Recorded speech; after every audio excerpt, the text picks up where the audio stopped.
program your mind, nothing is impossible.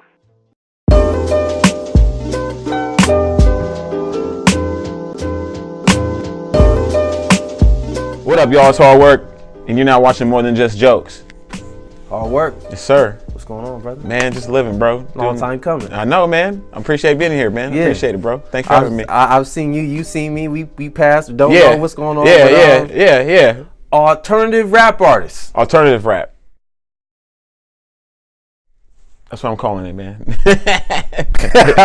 I can dig that. Yeah, for man. Sure. It's just trying to say trying to create my own sound until I know what that is exactly. I'm just gonna call it alternative rap because right now I'm doing a lot of songwriting. Mm-hmm. A lot of my songs that I'm releasing right now on SoundCloud are me just building up my songwriting potential so I can get people to hire me for that. You know what I'm saying? So I'm just calling it alternative rap so that people know when you go listen to it, you're not gonna hear one particular type of style. You're gonna hear, whatever I can think of at the time, because I want to be able to write every genre. I want to be able to write for anybody. You know what I'm saying? That's what I want to leave behind. You know what I'm saying? Yeah. Okay. Yeah. What would be your favorite instrument as far as when you now are you producing and I started rapping producing at the too. same time? I started producing too. Okay. Yeah. So what key instrument do you like to use? So right now I'm learning guitar. That's like my favorite instrument, period. So right now I'm learning guitar. I put it into a few of my records. I'm still building my skills with that. I personally like to add violins, and I like to use it's a synthesizer called Omnisphere. I just like to have Omnisphere in there for some like texture, some like background sound, stuff like that. Other than that, it's really basic right now. It's just kick, snares, hi-hats. Yeah. You know what I'm saying? I just like to get real creative with just how I put it together. You know what I'm saying? Yeah. Are you influenced by the Moog keyboard? I am influenced by the Moog keyboard. That's very I am influenced by the Moog keyboard. So. I'm influenced by that, and I try my best to produce that with the stuff that I have. I produce in Fruity Loops, so I try to produce a Moog sound with the stock synths that come in there. Try to find some some off-brand synths or whatever. Try to create that kind of texture. Yeah.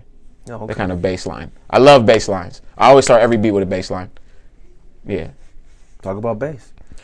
I don't know, man. I just think what inspires you about I don't know, bass. I just feel like the bass line is the groove. You feel me? Like the bass line is the groove. It really is though. And that's what catches people first. You know what I'm saying? At least it catches me first, and it's something that it stands out. You know what I'm saying? It's something that's very stand out to me. Yeah. Yeah. It's got that's what creates the rhythm of the song. You know what I mean? Yeah. Yeah. That's what's up. I mean, now that you say that, you got a lot of shitty beats, and it's the bass line that gets you. Yeah. Everybody's like, yo, that shit was... The 808 is cracking. 808. The 808's cracking on that song, whatever. Yeah. You know what I'm They saying? even have a 909. They have 909. There was a 909 too, yeah. It's just, but that shit's like Certain Vega crazy. If you have a Certain Vega, probably... I had a Certain Vega at one point in time, and shit cracked out of the box and everything, so I know about Certain Vegas, bro. Okay. Yeah, man. So what type of music inspires you? Like coming up, like what were the influences? Like to better put this, what's some shit you would crack dig on? Because that's the most inspiring to me. I'm personally speaking, but for as a producer, because I've done music here and there, but when you crack dig, you find those. I don't do a lot of crate digging. I'm just gonna be honest with you. That's I'm not a sample-based producer, and I you know what I'm saying, I like to come up with my own shit. Like I just feel like that's the best way for me that's what's to up. express myself. You feel me? Because that's what they did. That's what they did. That's how I feel. You see what I'm saying? Like, and my philosophy is you can either find a good sample or you can leave something good to be sampled. You feel me? And if I can just make something that's good that can be sampled, that's the way to make my song live forever. You feel me? Because that's all sampling really is just making a song live forever. You feel me? You know what I'm saying? The more times it's used, the more time that original producer or whoever original person supposed to get paid. Yeah. You feel me? They're supposed to get paid, right? Yeah. But you know what I'm saying? It makes you go back. Like, where'd you get this from? So you go back, you got to find the original and find what the original was talking about. You know what I'm saying? Let the original speak. Who did you look up to coming up as far as, writing and then producing? Like what drove you to get into who you are? Well, first and foremost, like I started writing music, I think it was like 7 or 8 or 9, somewhere like that. And it really just started with, we couldn't listen to rap at one of our friends' house. They didn't like rap in that house. And so I thought I was being a smart kid and getting away with it by listening to it in my head. So what I would do is I'd be listening to music in my head, and I'd write down the lyrics to the song. So the first song I ever wrote out all the way was like Too Short's Getting It. So like I wrote all the lyrics out, and I'm just a little kid, you feel me?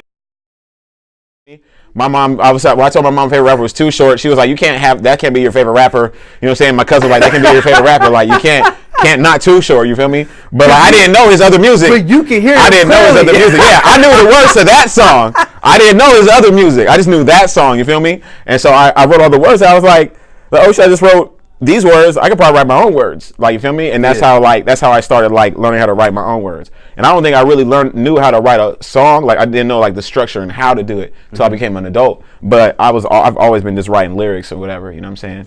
And so that was how I got into it. I've definitely, as I developed as a songwriter, I definitely look up to Will.i.am, Quincy Jones, Smokey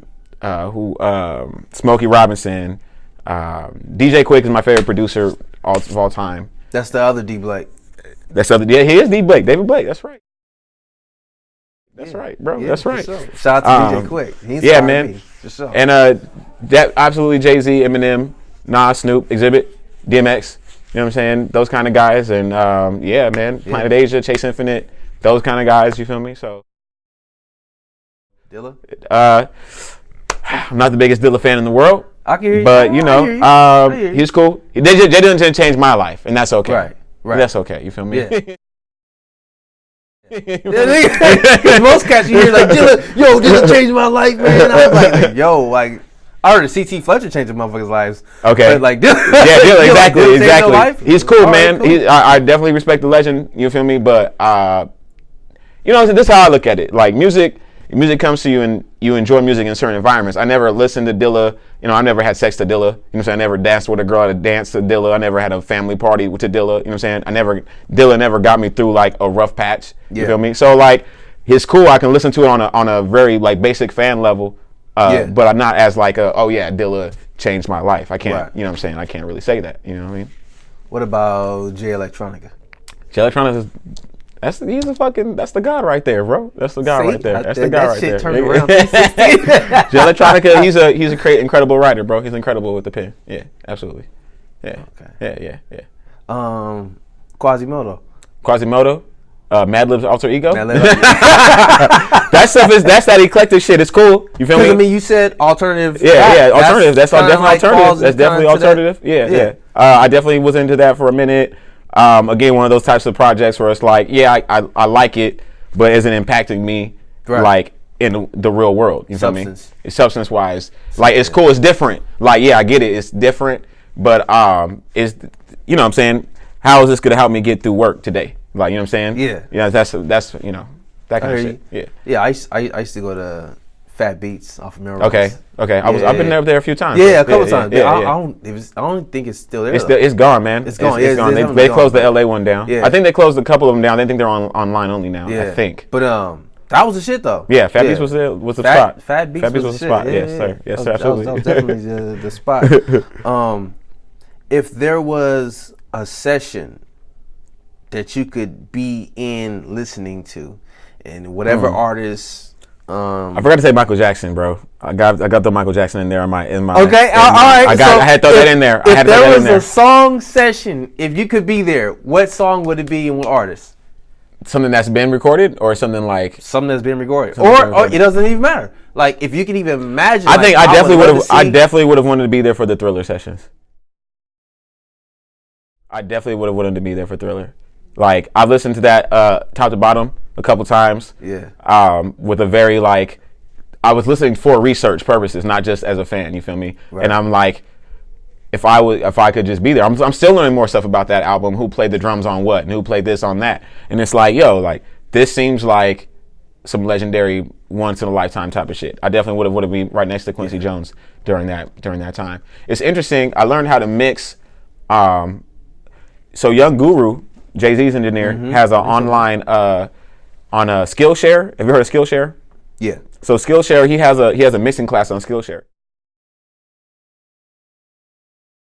So I learned how to mix, through that Skillshare class. And the session that he gives you all the students for to practice on is Stevie Wonder's superstitious. So like when I was mixing, they have you practice it. So like I sat there, I was like, yo, it's like I'm really in the studio learning how to mix with sitting next to Young Guru with Stevie Wonder in the next room, you know what I'm saying, recording his vocals. Oh, wow. And I'm like over here playing with all the instruments and shit. So it was really interesting. So I mean, if I had an imaginary one, that would be like where I would be. You feel me? Yeah, man. Yeah. So definitely, you would want to be on in on that session. Yeah, definitely. Hopefully, I just have an imagination of how that Stevie Wonder session went. You feel me? Like if I was there, you know what I'm saying, to see it, because you know, recording sessions and equipment have changed over time. You know that. Yeah. Like, I don't know nothing about that shit. You feel me? So, yeah. You are also a sexual abuse advocate. Yes. Sexual abuse awareness advocate. What inspired that? So I was molested as a kid. And that's basically what my whole debut album's about. Not all of it, but like the core message that what I'm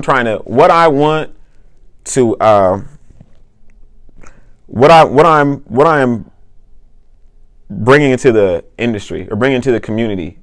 So let me slow down. All great artists, they introduce something new to the train of thought, into the mind frame of people, you feel me, into the whatever you want to call it, the paradigm, whatever you want to call it. They introduce a new subject. Sexual abuse is something that no rapper has really touched on in depth.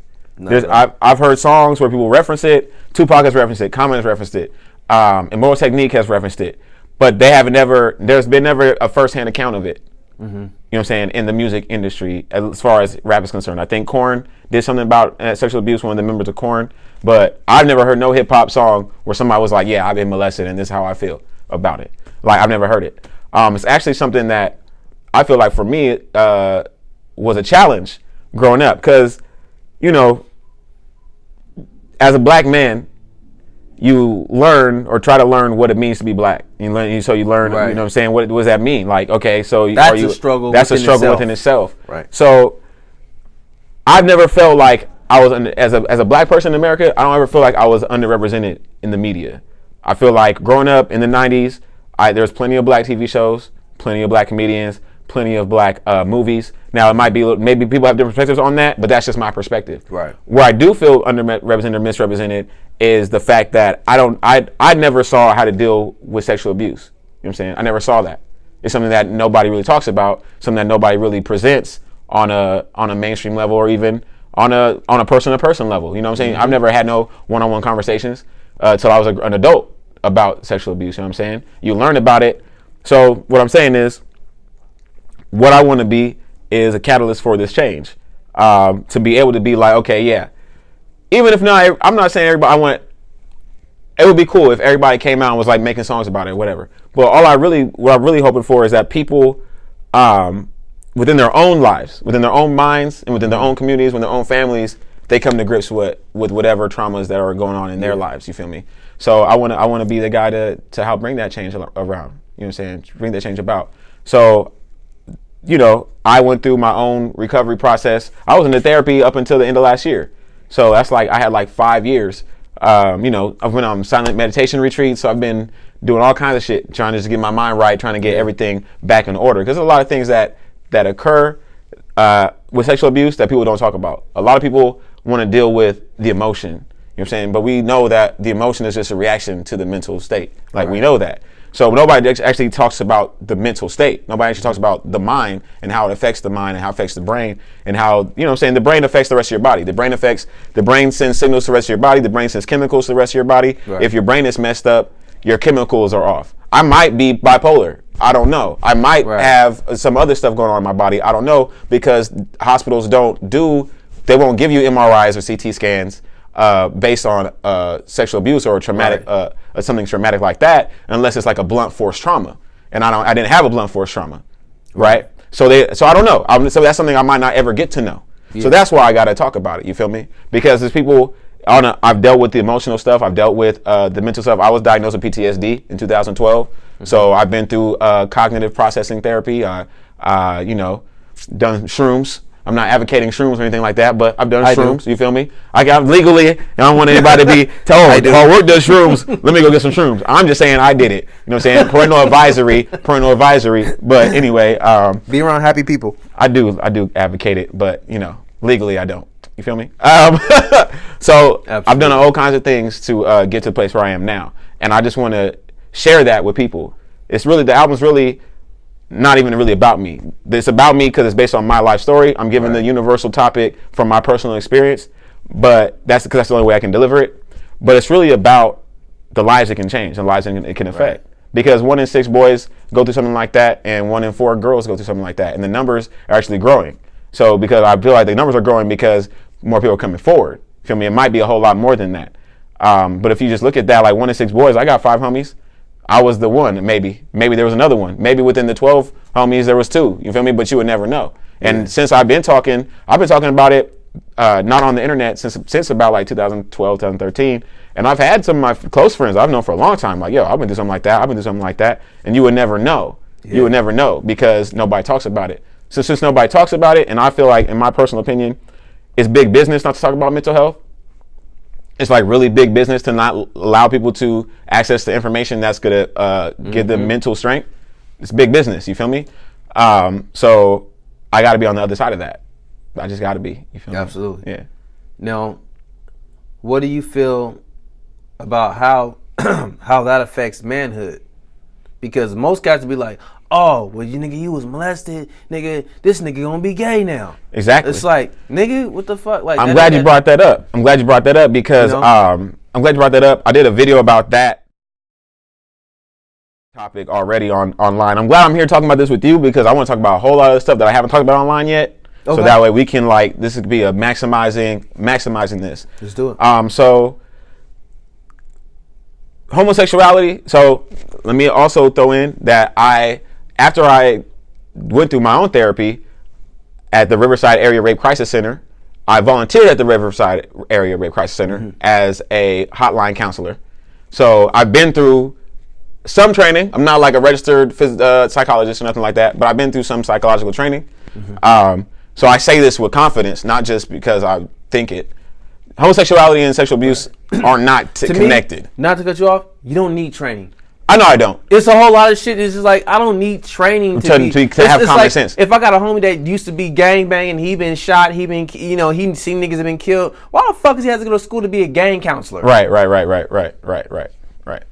Go ahead. But, some people need that. Some people need to hear that you got some type of formal education of some sort. You feel me? So I try to get a little bit of everything. You feel me? I'm on this. Boom.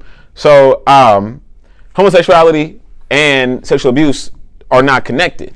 You feel me? They're not like, if you're molested as a kid, that means you're going to turn out gay. I had somebody tell me that when I that's actually one of the fears. That's one of the reasons why boys don't talk about it. That's the reason why I didn't talk about it, because I didn't want people to think I was gay. I almost told somebody in high school. I almost told 2 people in high school, like, yo, this is what I'm dealing with. But I didn't want it to get around school because you know how kids are. Oh, he's gay. Oh, it's so like my whole reputation would have been he's gay. So I did a whole lot of covering up, trying to flex manhood or whatever. So how I explained it online is that I spent most of my life building an identity around myself around things I didn't want people to know, instead of building an identity around myself of like my best qualities, of like what I'm capable of, what I love to do. All I cared about was like, oh, they could think I'm a punk. So my mom, when I was fighting in school, my mom was like, yo, you can't fight at school no more. Like you going crazy. I got suspended in 6th grade twice. I was class president in 6th grade, got suspended twice, lost that.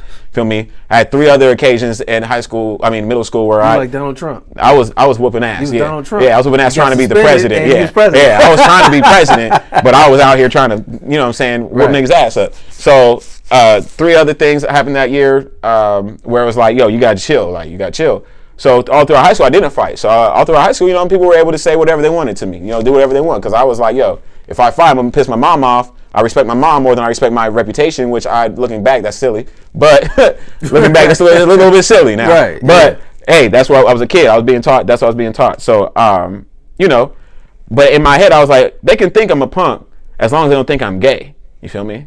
As long as they don't know that I was molested, then I'm all right. I was like, I'm just trying my best to not let people know this. You know what I'm saying? And instead of like, let me tell people who I am, I'm just like trying to hide this about me. Right. And then you can think whatever else you want to think. When it's like that, so I lost complete control of my reputation, complete control of my identity. Because no one would ever even know that unless you. Nobody would know. Nobody would know. Right. But the fear is, one of the things that happens is, in my case especially, I was told that if I let anybody know, I would get in trouble. right? So I was walking around since like 6 years old with this fear of something. You know what I'm saying? Fear of some type of repercussion for letting that out. So I'm on guard. One of the other things that happens when you're with sexual abuse is that you're hypervigilant. So you're always looking around your shoulder. You're always worried about who's looking at you, what kind of way. You know what I'm saying? That kind of stuff. Yeah. And there's plenty of ways that I've gone through that myself. But yeah, man. So it's a fear and it's a stigma that it'll cause you to be homosexual. It's also a fear and a stigma that if you're homosexual, you might like to get molested. It's also a fear and a stigma that you ask for it in some way. When it comes to women, like you asking for it in some type of way. That's like, nah, there's no way. Just like sexual abuse isn't about sex at all. Sexual abuse is about power. Like sexual abuse is about I have something I know something that you don't know, or I have something that you don't, and I'm gonna use it against you. Right? And when it's done to a kid, it's before a kid has any context or any concept of sex. Like by 6 years old, what I know. ABC 1, 2, 3. You know what I'm saying? How to tie my shoes. First grade. You feel me? So it's like you give me, you know how they talk about like that the learning curve, when it's like you learn something that's way up here, but you down here, and you trying to catch up. You got to go up the curve to actually understand it. Right. So it's like you're given something way before your time. You're given something way before your time to deal with. So you deal with it, and then you go through then you got to go through learning about puberty. Then you learn about what sexual abuse is. Then you learn about what sex is. Then like, oh shit, well that's what sex is. So you're forever catching up. You're forever catching up to something that's already been imposed on you before you had a you know what I'm saying? Yeah. It's not like I went through, it's not like I turned 14, 15 and I was like, I think I want to try to have sex with that girl. You feel me? It wasn't like that for me. It was like, oh, here's what happened to me. Now I'm learning what it is. You know what I'm saying? And this is what everybody says it is. It says you're gay. It says you're this. It says you're soft. It says you're less of a man. It says you're this. It says you're that. So you're growing into it. I'm growing into the fears of the world. You feel me? And that's what a lot of kids are going through right now. Right now, actually, to this day. A lot of men are still going through that. A lot of men, when I was going through my counseling, around your mid-20s is around the time the average time a man will start dealing with it. But there's some men that never deal with it. So they might be 60, 70-year-old men who never deal with it. You know what I'm saying? Yeah. And are always in that state of either hypervigilance or confusion or whatever their case might be. You know what I'm saying? Now, would you say it would cause over masculinity? Absolutely. It definitely absolutely causes hyper masculinity, which is something that the black community also already deals with in the first place. I was selling cracks in like the 6th grade. Yeah. Nigga, I was in the 6th grade selling that shit. Yeah. Nigga, like, damn, that's not cool. Like, that's an issue. That's an issue. Like, somebody wasn't looking out for you. Black life in America is trauma based. It's a trauma based lifestyle. We have a trauma based. Everything. Like, everything is trauma based. Even buying some J's is trauma based. Yeah. I mean, you got $200. J's cost $200 plus tax. So you like, yo, and now you stressing. Forget the J's. I need some Gucci's. Right. So it's like we're constantly putting ourselves in a trauma, in a state of stress. So now you gotta do something else to be able to even afford what you already bought. Yeah. Like, instead of having it to the side, like, oh, let me buy this, and now I have $180. Right. You know what I'm saying? Like, instead of, I got $20 feelers on right now. You feel me? We in tax season right now. Right. So it's heightened. Right. I can get this. Like we said earlier, like learning how to be a man and stuff, it was always stressed upon me to learn how to be a black man. Like, and I love my mom to death, but I got to share my story, my side of the story. You feel me? Yeah. So like, she would get on my case, like, little things like if I did a report in 4th grade, I want to do a report on Tupac and Tiny from SWV? No, In Vogue. What's her group? In Vogue? SWV? Escape. Tiny T.I.'s wife from Escape. I want to do a report on them, on those two people. She was like, no, you should do a report on somebody who's actually done something for the world, like Martin Luther King and Rosa Parks. They've done something for black people. You should do something for black people. So she put my mind in that idea that, like, I got to be focused on being a black man. You feel me? Like, I got to be focused on what that means. So, like, so it switched my perspective. So now my perspective is, like, hey, what is a black man? How do you do that? All right. And what she always also stressed me to be cool. Like, you got to be cool. You got to do da-da-da-da. So it's like, okay, who are the coolest, the blackest, the toughest, the Right. The gangbangers. Right. Ice Cube, DMX, you feel me? I'm a big fan of DMX. Ice Cube, DMX, Snoop, Exhibit, Dub C, Trey D, you know what I'm saying? These are the guys. So these are the guys I'm starting to emulate stylistically. Strong male figures. Right. The strong black male figures. So stylistically on the external, I'm trying to emulate that throughout my life, that type of character. And I'm brushing people the wrong way. I'm like, people like, that's not really you. Also stuff like, what do you mean? I'm supposed to be a real black man. I'm supposed to be cool. I'm supposed to be tough. I'm supposed to be, okay, but wait a minute. All right, so what's causing all this misdirection? It's not really my mom causing the misdirection. It's not really the people outside of me causing the misdirection, telling me I need to be more black, or I need to dress more black, or I need to do this or do that. It's not the other kids telling me this. It's me not having a hold on to what my identity is or what I'm going through because of the blockages that I have. You know what I'm saying? The dealing with that, or the mishandling of it, sexual abuse. I didn't know how to handle it, but I take responsibility. I take accountability for it. It's a mishandling. You're not taught how to handle it, but to be honest with yourself, it's like a mishandling until you start handling it right. You know what I'm saying? Who wants to teach you how to handle that?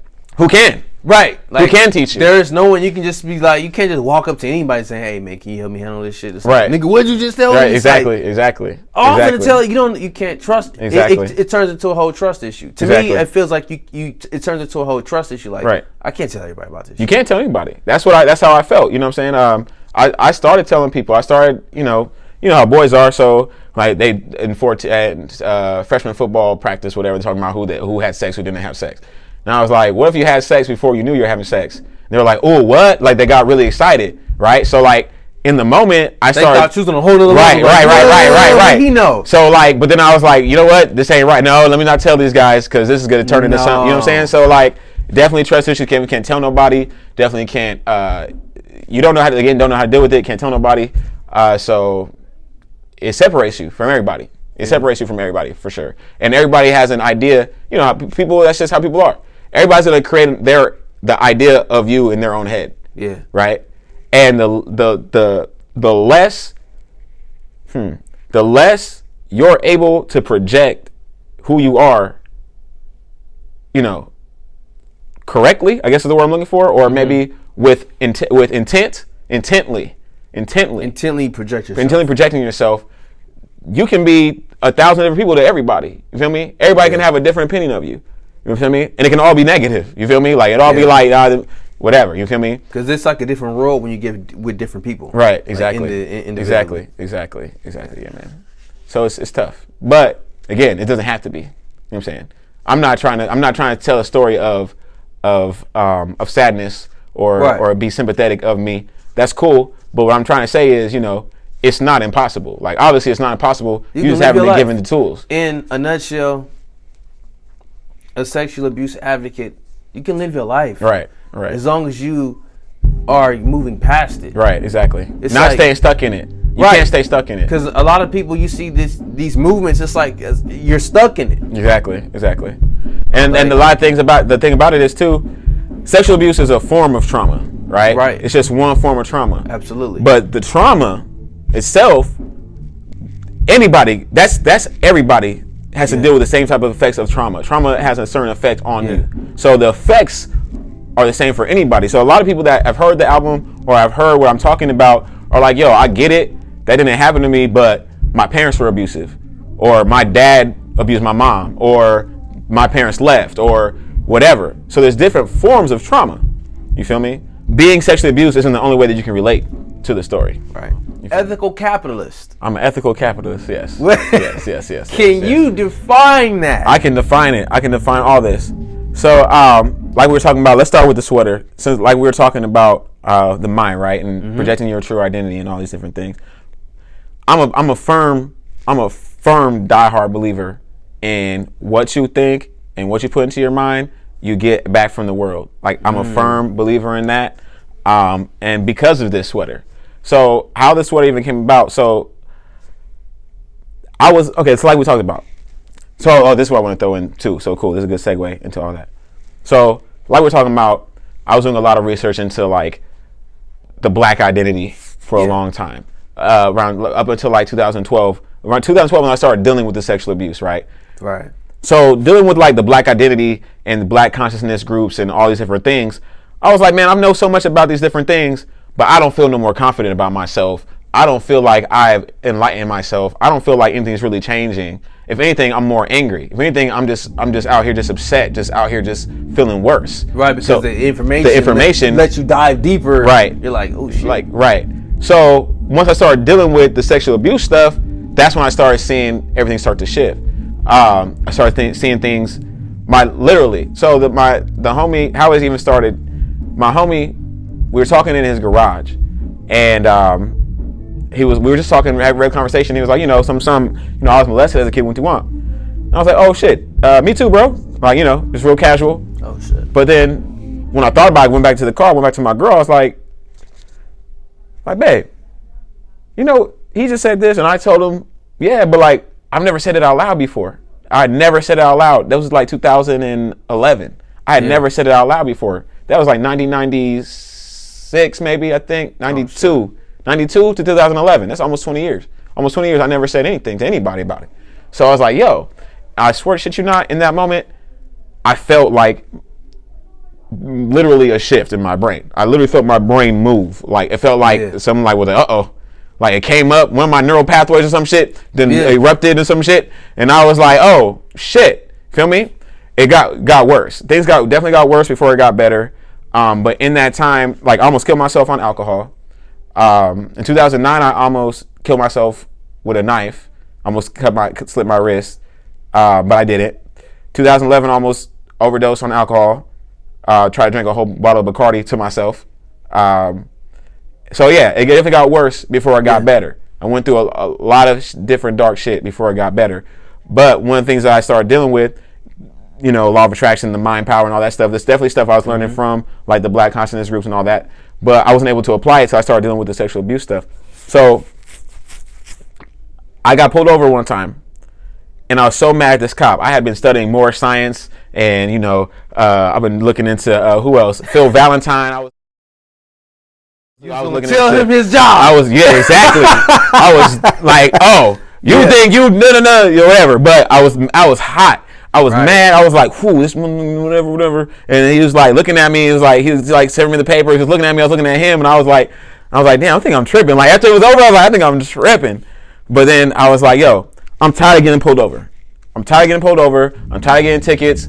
Like, they say you gotta have affirmations and you gotta think about what you want, and whatever you think you get. So then I want freedom. I just want freedom. I don't want to get no more tickets. I want freedom. And I was like, well, you can't just get freedom. You gotta get. I was like, all right, then I need wealth. I need wealth and freedom. And I was like, okay. And I was like, just for yourself? I was like, I create wealth and freedom for myself and those around me. And I was like, boom, perfect. Now just tell yourself that shit every day. That should be my mantra every day. I swear to God, I've never got pulled over since that day. Never got a ticket since that day. Because you put it in your subconscious. I put it in my mind that cops don't fuck with me, and I don't fuck with cops. So there's no reason to be mad at cops. There's no reason to even worry about cops. I'm not even in that world no more. Thoughts become things. Thoughts become real. It's absolutely. I've also realized that the deeper the emotion you attach to it, oh yeah, it makes it stronger. Absolutely, it makes it stronger. And I promise you, bro, I was speeding. I was doing like 65 on the street, no seatbelt on. I finally noticed there was a cop behind me. I pull over. He said, bro, I've been following you for a little bit. I thought you were taking me on a high-speed chase. I was like, nah, I didn't even see you. He was like, okay. He's like, and I still didn't have my seatbelt on, nothing. He was like, what you got? Where you going? I was like, nah, I'm just trying to make a little, I wasn't selling weed. I was selling like Fronto leaves at the time. Thought I was a little hustler or whatever. So I was like, yo, I'm gonna try. You were selling what? Fronto leaves. Fronto leaves. Yeah. Can you tell people? Fronto leaves are like, you know how backwoods, they come in like the little tobacco leaves? They're the whole leaf. You know what I'm saying? Before you break it down into a backwood, this Fronto leaf is like a whole leaf. So he was like, if it's weed, I don't care. I was like, you might care, but it's not weed anyway. He's like, okay. He's like, all right, well then, just slow down. It's like, nigga, I was doing 65, didn't have no seatbelt on, was dipping through alleyways. I looked suspicious. Tinted windows, all kinds of shit. Shouldn't have been shot. Supposedly black men get shot when they get pulled over by the police. Supposedly. Right. So this is like a protective shield. Like, nigga, like, this is my shit. You feel me? So I was like, well then, I'm gonna put wealth and freedom on a sweater. I'm gonna sell it. I want everybody to track wealth and freedom for themselves. That's what I want for everybody. So that's what we're going to get into the ethical capitalism. That's ethical capitalism to me. It's like, yeah, I want to capitalize on the moment. I want to make as much money as I can. I want to understand economic markets and financial markets to the point where I get the advantage. Yeah. But when everybody around me do the same thing, because what's money good for if it's just mine? Like, you gotta have some money too. That way, when we together, we both got more money. We both kicking. We got more resources to share amongst everybody, amongst ourselves. At least we could pass even if it's just in your circle, even if it's just the 5 people that you know. Those are the people around you. Create wealth and freedom for yourself and those around you, because then you're gonna be either been dependent on by people are gonna try to depend on you for it. You're gonna feel like everybody's using you. If everybody got something, then everybody works together. You feel me? And everybody can have something. You know what? I just realized your sweater says "We Free." It does. I didn't even think about that. Just looking at it right now, we free. I didn't think about that. Free we. I didn't think about that. Free we. I might have to now. Free. Now I need a new design. Now I need a new design that emphasizes that. But that's the thing. You know what I'm saying? Once I started understanding the power of the mind, like, once I started understanding that, the mind has no race, bro. The mind has no race. The mind is. We free is for everybody. It's for everybody. It's for anybody. Money has no race. Money is green. Money don't care about the color of your skin. Money just worries about you gonna take care of me. Right. You gonna use me correctly? Because I'm not gonna keep coming to you if you don't gonna use me correctly. That's all it cares about. It's gonna go to who's gonna use it correctly. You know what I'm saying? And correctly, you know what I'm saying? That's just how it works. So if that's what you're trying to attract, that has to be so deeply embedded in your mind. And I just found ways to start embedding it in my mind. Like I posted a few months ago, I wanted to meet Tech Nine on the internet. I got a shirt that says I'm ready to meet, and then I put a few different artists on there, and one of them was Tech Nine. Boom! I met Tech Nine 2 days ago. That was like a few months ago. That was like June or July. I posted that picture on the internet. So I met. So like it's like real. Like it's like okay, I'm really getting the things I'm asking for. He's independent. Independent. He's the god of independent rap. Wealth, freedom. Wealth and freedom. Because he's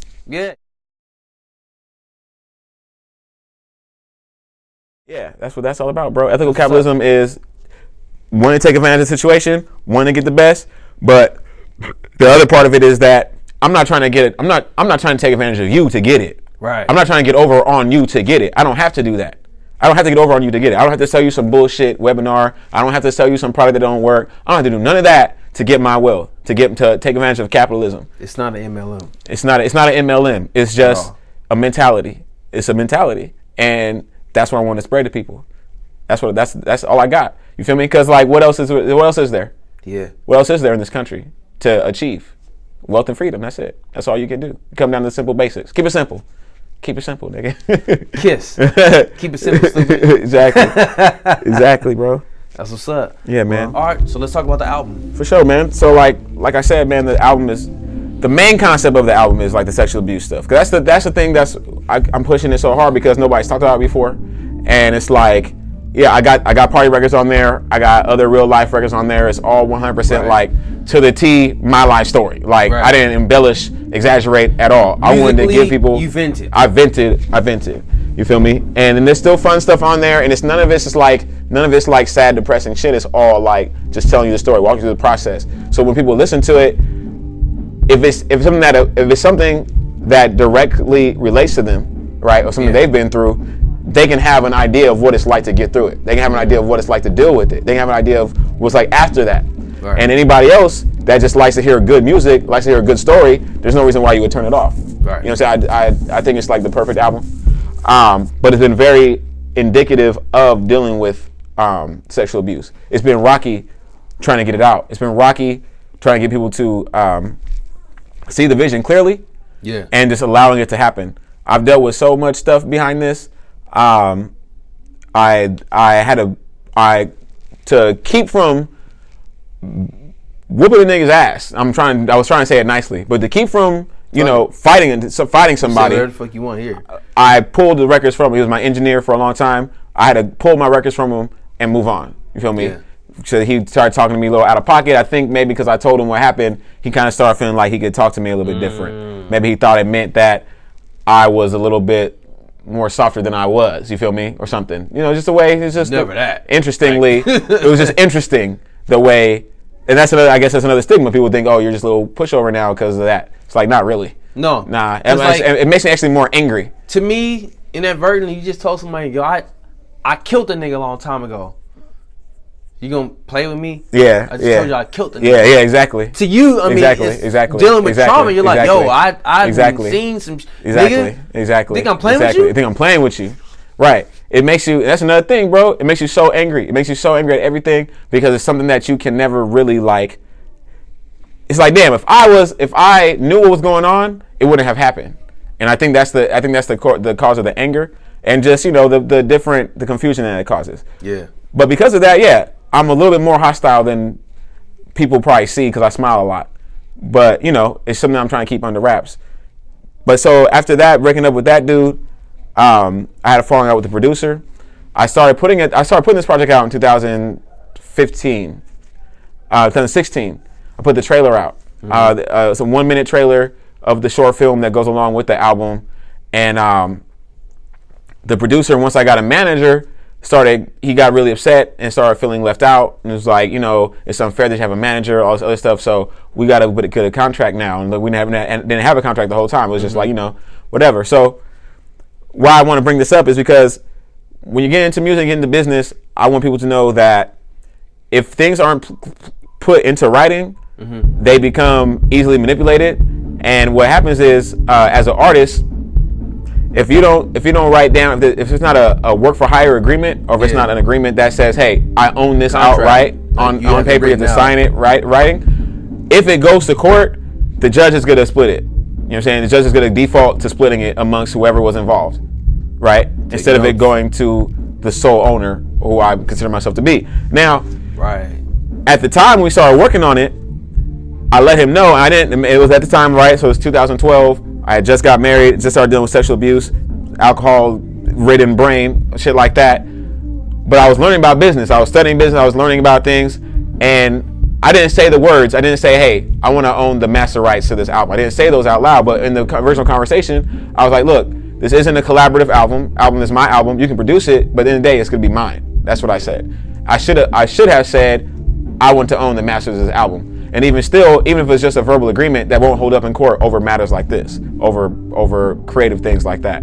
So he agreed to that, said, as far as I'm concerned, once you get the beats, they're yours. You can do whatever you want. But when it came down to it, once I started getting a manager, once the video was online, it started getting a couple thousand views. Once things started getting, I got 20,000 views on it on Facebook, got like about 5,000 views on it on YouTube, and then he put a copyright strike on it on YouTube. So that's some shit. So I won the copyright strike. I immediately challenged it, and it went through because he couldn't prove that I did anything, stole anything from him. But what we did do was get the whole thing reproduced because I was just like, forget it. To dodge the lawsuit that he was talking about putting on me, I was like, this is what happened. So we were going to have this long drawn out thing, and he's talking about suing you. I was like, okay, cool, sue me.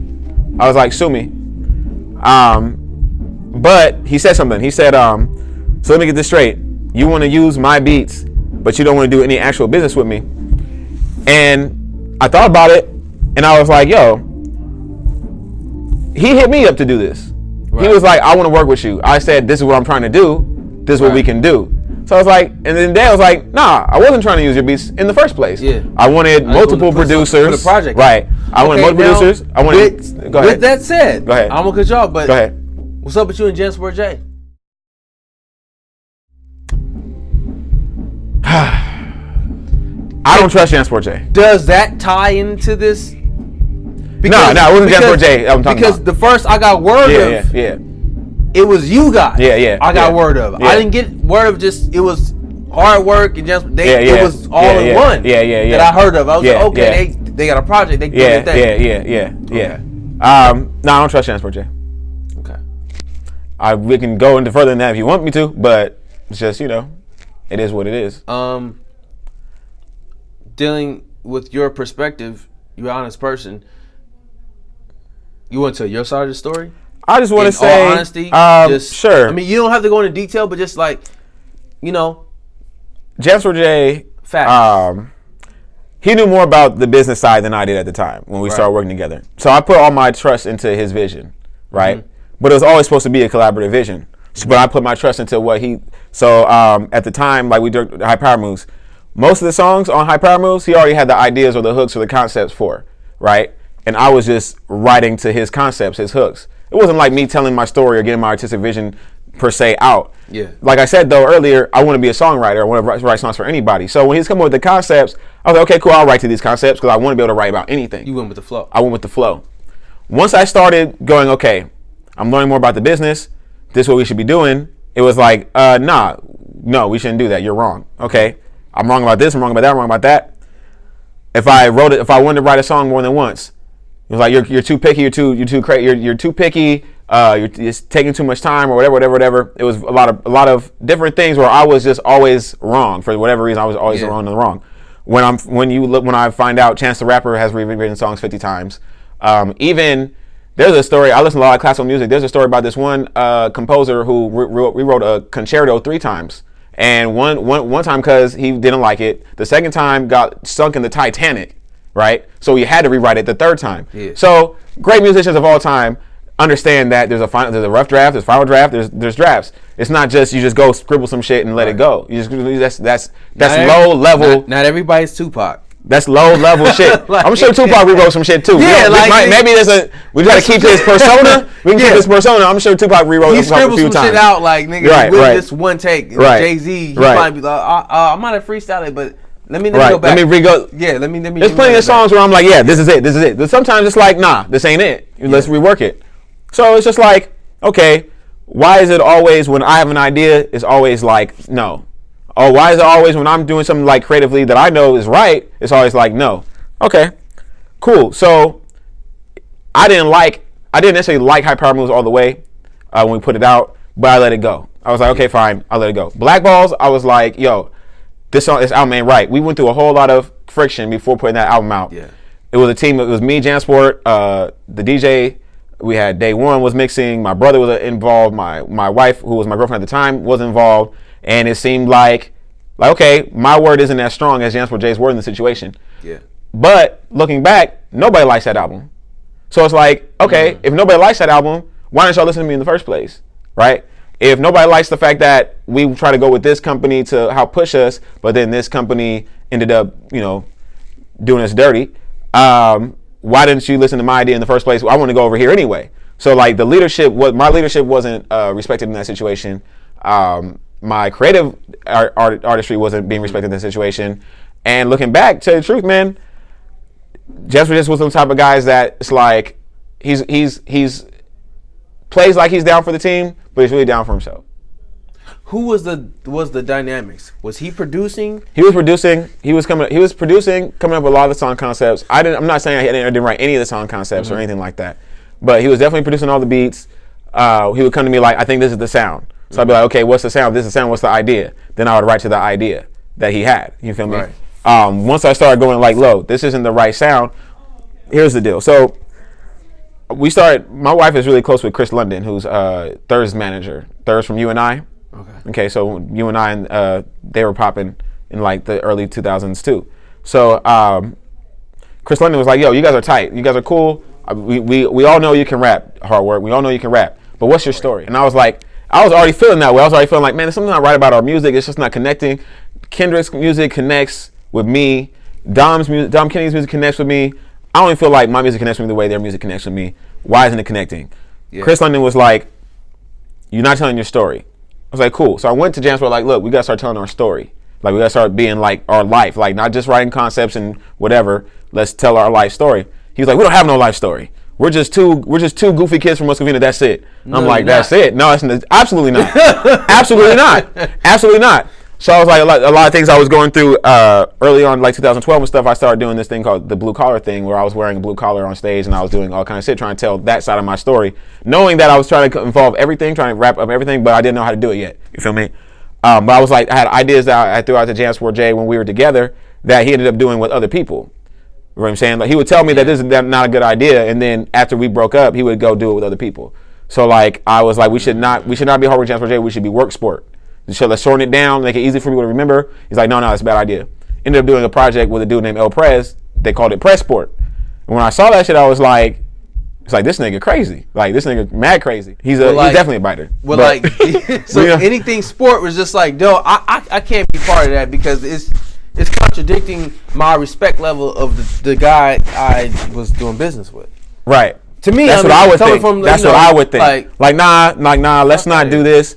It was like there's a few other things that he, just nigga. If I really wanted to go in on this nigga, I could. Like, you feel me? If I really wanted to go in on this nigga, I could. Let's just say I had to pull up on this nigga one day, and I had to pull up on him one day, and let's just leave it at that. Because I could really pull all of his cards out, and I could really do him dirty. But I don't necessarily want to do him dirty. I just want to give people my perspective. I just want to let people know why that's not going to happen. Yeah, out of respect for the because my thing at the end of the day, that project that you guys did together spawned both of you guys notoriety. Right. I mean, for me, outside looking in, like, I didn't know who neither one of y'all was until I was like, oh snap, they was together. They were together. Yeah. I even seen the video you guys did. Yeah. I think you had dreads. I had dreads at the time. You had dreads. I'm just like, oh snap, that was in the Cameron Park. Yeah. I'm like, who these now? I don't know them. Yeah. But then once it started service, I'm like, oh, I know that person. I know that person. Yeah. And it's cool like that. Like, once Savita really showed up, everybody really showed love. I think that in the music industry, everything is very like, well, what are you doing for me right now, kind of thing. And where is this? So it got to a point where it's like, in my personal opinion, he was more focused on what was right for Jansport J. If you want to be a part of a team, you can't think like that. Like, you got to think like what's right for the team. You got to think like there came a time where we would try to denote. This is everybody's jobs. This is everybody's task. If we're running a company, this is everybody's task. He was like, he literally said, well, I don't have any time to do this. I said, well, okay. He was like, cool. Well, there's no time. Then you got to put up bread then. So, well, I ain't got no bread. So, I'm just do what I'm going to do and, whatever. Like, but we're trying to run a company. So you're saying a part of the company that you're a part of, you're not going to try to help run on any level on either actually putting in work or funding the company? Like, that makes no sense. So he's just worried about how it looks for him. It's cool to say I own a company, not to actually do any work behind the company. It's cool to say, whatever, or I'm over here with this person, over here with this person. But like, he presents himself a certain way that isn't really indicative to who he really is. You know what I mean? Like, it's like having an EIN number, but you don't sell anything. Right. I have a seller's permit. Right. I'm not buying in bulk. Right. Which is why I decided I had one. I was like, I don't need a seller's permit right now. I'm not selling nothing. What's the point? So let's go to what the reality is. Let's stay where the reality is at. You know what I'm saying? That's the only way to make really good art is to like be able to present universal subjects from a true place, from a personal place. Like, absolutely. Like, you can be as artistic and creative as you want to be and but is it you though? Like, is it you, or is it because you're trying to appeal to somebody, you're trying to make something, trying to make somebody like you? Like, people are gonna like you, they're not gonna like you. You feel me? So you gotta be yourself. You know what I'm saying? That's how I feel. Yeah. To me, it's like, is it card pullable? Right. As long as I'm not making no card pullable shit. Right. Can't nobody say nothing. Right. And all the interviews and the stuff that I've done, even some of my skits, I do skits for like Crips, Bloods, all kind of shit. Is it card pullable? Anybody ever said shit? They're like, that nigga know. Yeah. So you want to make music or make your moves like, he know. Yeah, exactly. It's not card pullable. Exactly. We just might have made a new phrase. Card pullable. Are you card pullable? Are you not card pullable? Yeah. Are you uncard pullable? Can your card be pulled right now? Yeah. Don't come around me if your card can get pulled, because I don't need nobody trying to pull your card around me. Then they think that, and that's the thing. A lot of relationships at that time. I know a lot of people from that time when I was working with Jansport, and people be like, "Oh, tell me to this day, like, you know what? I didn't ever really fuck with Jansport. That's why I didn't really fuck with you. But now that I'm getting to know you, like, I would never have fucked with you. Like, if it wasn't for this moment now that we get to know each other, because I just didn't fuck with him. Like, I didn't fuck with him. I wasn't gonna fuck with you because y'all was rolling together. Like, and that kind of makes me looking back like, yo, I'm sure there's people probably said it to him too about me. You know what I'm saying? So I'm not gonna sit here and be like, whatever. Vice versa. Because like, look, man, at the time, like I said, I was drinking way too much. I was out of control a lot. I did a lot of dumb things on the music scene. I did a lot of dumb things on the music scene, but I was out of control still. I was still not dealing with all my mental shit. I was mentally unwell. And I take accountability for that. I take full responsibility for that. I put it in music. I put it in the music that I was acting out. You know what I'm saying? I know that. But I still take accountability for my shit. That's Jansport's the kind of guy that's not going to. He'll look you right in his face and and swear up and down that, you can't hold me to that. I was drunk when I said that. You can't hold me to that. Shit happens. Like, no. Like, dog, you're not just going to say, right. Like, my bad. No, my bads. No, like, not even as much as a my bad. Like, it'll be all, well, you did this. Well, I did this. Well, you so like that. Well, okay. Well, then we're just going to keep going back and forth because you don't want to take no accountability for yourself. And I can't trust you. You can't take accountability for yourself. You feel me? I can't. I can trust somebody that says I fucked up and grows up. I can trust somebody who can do that. I can't trust somebody who fucks up and continually does the same shit and says it's not his fault. I can't deal with that shit. 2018. What should we be looking for coming from this album? Better be coming out, and that's why going back to that, like going back to just that whole thing, having to have the whole album reproduced by new producers. I always wanted it to be multiple producers. Always wanted it to be sample free. You know what I'm saying? There's certain things that I wanted from this that I was compromising on. You feel me? Yes. With the one person that ended up trying to give me extra hell. Be on there? But nah, Bus just a single. Bus is a single. Bus is out for the world. Bus is out there for the world to enjoy. That's a dope. That's a hit. No, I gotta put. He didn't say nothing. I was like, exactly. Hey. That's just to get people's attention. Like, look at me type shit. Alternative rap. I'll do whatever the fuck I want to do.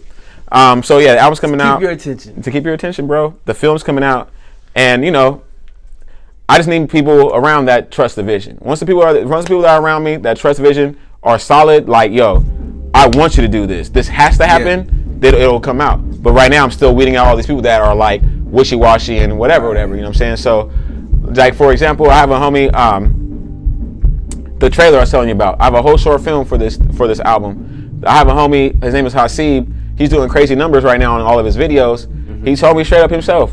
He said, "Yo, I showed my manager your video, and he said you need to get videos. You need to get videos like that. That's how your videos need to look." Right, and now he's got his image together, got his vision together, and I'm not taking no credit for it. I'm just saying I know that my vision works because it's worked for other people, while the people around me are keeping me stagnant. Yeah, you know what I'm saying? I take accountability for my shit, but at the same time, I know that my vision works because other people are being able to use it for them to flourish. You feel me? And it makes me feel really good, but at the same time, I gotta get my vision out. Right. You feel me? Because so, you know that phrase. If you want to soar amongst eagles, you can't walk amongst chickens. I've never heard that saying before, but I like it. Okay. But I like it. I like it a lot. Absolutely, bro. It is what it is. So, yeah, man. Appreciate it. 2018, the album will come out, I promise. June 18th? Oh, I don't know about June. I said, but 2018. I said 2018. It'll be definitely coming out. It's definitely time for it to come out. I'm going to get out regardless. The new slogan right now is no matter what. So, hard work is Jamil Potts, no matter what. You feel me? Thank you, bro. Thank you. Thank you, bro. Yeah. Always. Man.